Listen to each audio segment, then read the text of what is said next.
Hello everyone, welcome back to your own channel study with Alka Khanjwal. आपका channel में बहुत बहुत स्वागत है।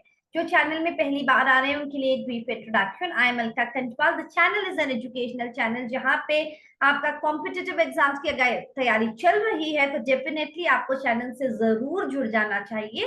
फिलहाल तो हम टीजीटी और पीजीटी कंप्यूटर साइंस के बारे में फोकस कर रहे हैं, जब इससे पहले जो फोकस था वो था DSSS कंप्यूटर लैब असिस्टेंट। तो बहुत सारे बच्चों की रिक्वेस्ट आई थी कि जो आंसर की आने के बाद एक एनालिसिस किया जाए पेपर का, और साथ ही साथ जो एक्सपेक्टेड कट ऑफ है वो डिस्कस किया जाए। तो आज का जो सेशन है इसी पर्पस के लिए है कि जो DSSS कंप्यूटर लैब असिस्टेंट के क्वेश्चन थे उनका जो डिफिकल्टी लेवल था और कैसे होने वाला है उसके बारे में थोड़ा डिस्कस करते हैं। तो जब मैंने पेपर देखा तो व्हेन आई सॉ कि जो आपका फर्स्ट वाला सेक्शन है वो तो इट वाज ओके, वो ठीक था, मगर जब हमारा कंप्यूटर सेक्शन था तो बहुत अंदर से जो ऐसे ऑप्शंस दिए गए थे कि जहां पे मिस्टेक्स होने के चांसेस ज्यादा हैं।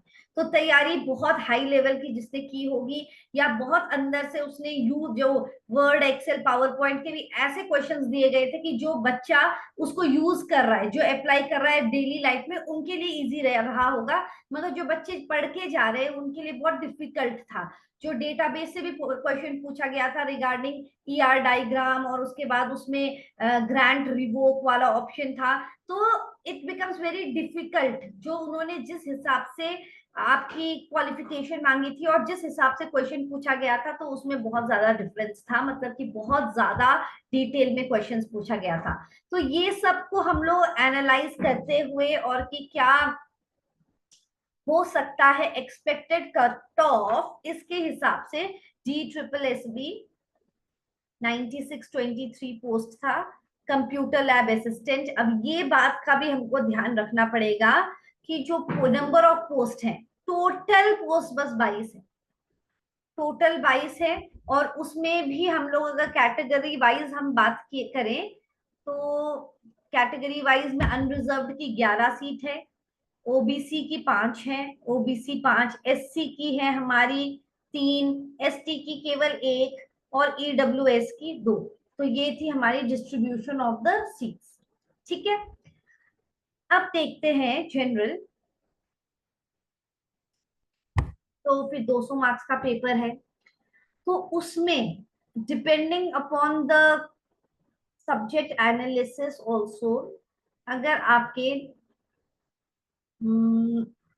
टोटल जनरल में 125 प्लस हैं, क्योंकि इसमें आप देखना कि मैक्सिमम बच्चों के नेगेटिव मार्क्स में भी वो कटेंगे मार्क्स, क्योंकि जिन्होंने जो किया है, और बहुत सारे आंसर तो हमको याद ही नहीं है क्योंकि उन्होंने जो आंसर की दिया है उसमें बस they have given the correct answer. तो जो वहां पे टिक करके आए हैं वो भी भूल गए हैं कि हमने टिक किया किया था। तो इसीलिए अगर आपके 125 प्लस आ रहे हैं जनरल कैटेगरी में तो डेफिनेटली अपनी टाइपिंग की तैयारी जारी रखिए 125 प्लस। ठीक है, अगर आपके ओबीसी में 120 प्लस आ रहे हैं तो अपनी तैयारी रखिए जरूर। ठीक है, डोंट ऐसे आपके अगर 1-2 मार्क्स की वजह से नहीं भी हुआ तो वो टाइपिंग वेस्ट नहीं जाने वाला है। मगर एक बार रिजल्ट आ गया और आपको आपका नाम आ गया है, उसके बाद you will not get enough time to do typing practice. तो डोंट वेस्ट योर टाइम। अगर आपकी इतने बन रहे हैं तो डेफिनेटली आपकी अपनी जो तैयारी है वो आगे बढ़ा दीजिए। एससी में अगर आपके 116 प्लस है, एसटी में अगर आपके 114 प्लस है तो आप लोग तैयारी कर लीजिए। ईडब्ल्यूएस और ओबीसी में ज्यादा अंतर नहीं होता है, तो अगर 122 प्लस आ रहे हैं ईडब्ल्यूएस में तो आप लोग जरूर आगे की तैयारी करना शुरू कर दीजिए। और अगर आपने आगे कोई पोस्ट भरी है और जूनियर असिस्टेंट भरी भरी होगी कई लोगों ने, तो उसके लिए भी एक सीरीज आने वाली है जिसमें बेसिक कंप्यूटर्स हैं, उसमें ज्यादा कॉम्प्लिकेटेड नहीं आएगा, मगर जो मैथ्स है और साथ में हिंदी का सेक्शन है वो डेफिनेटली मैं डिस्कस करूंगी। तो अगर आप लोग ने अभी तक चैनल को लाइक शेयर और सब्सक्राइब नहीं किया तो डेफिनेटली आप जरूर कर लीजिए। और आप लोग जो जिन्होंने एग्जाम दिया है वो टाइपिंग अपनी मत रोकिए, बिकॉज कट ऑफ इतनी हाई नहीं जाएगी as per my analysis. Now let's see what happens, that I cannot say, but as per the question paper analysis this is what I have analysed.